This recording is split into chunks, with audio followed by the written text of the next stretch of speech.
Ini berlaku sendiri kepada saya yang berhormat Datuk Dr. Andy Petua.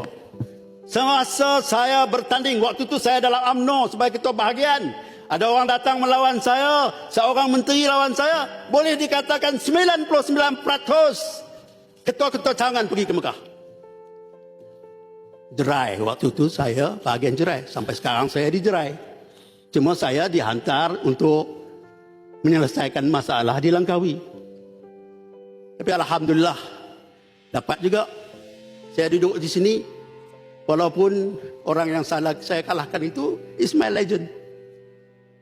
Tapi tuan-tuan, apabila pertandingan berlaku, 3 nama disebut di dalam laporan ini. Saya tidak akan sembunyi. Ketua bahagian UMNO yang pertama, ketua UMNO bahagian yang kedua, dan timbalan ketua bahagian. Ada namanya di sini. Saya sedih. Bila perlawanan begitu berlaku, saya hanya dapat berdoa, ya Allah, ya Tuhanku, Engkau tunjukkanlah satu hari perkara-perkara ini akan timbul. Alhamdulillah, dia timbul pada 11 hari bulan ini. Di Dewan yang suci ini. Masya Allah. Please, all the 3 of them read this laporan. Faham apa yang berlaku semasa kamu menentang aku semasa menjadi ketua bahagian dulu. Saya sedih. Kerana orang kampung tak tahu. Ada menteri offer pergi ke Mekah. Secara percuma, siapa tak nak? Siapa yang tak nak? Menangis. Datang jumpa saya, Tok Mi. Tok Mi tak dapat hantar kami pergi Mekah. Minta maaf. Kami terhutang budi dengan menteri ini. Kami terhutang budi. Maaflah. Maka saya meninggallah selaku ketua bahagian. Walaupun kalah dalam gelanggang. Ini semangat perjuangan.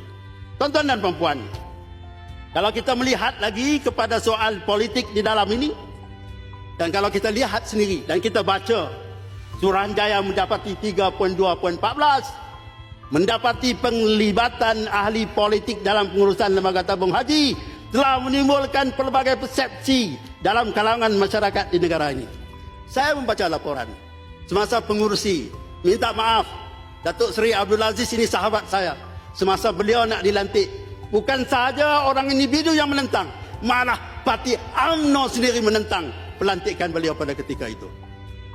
Tuan-tuan dan perempuan, he's my brother anyway.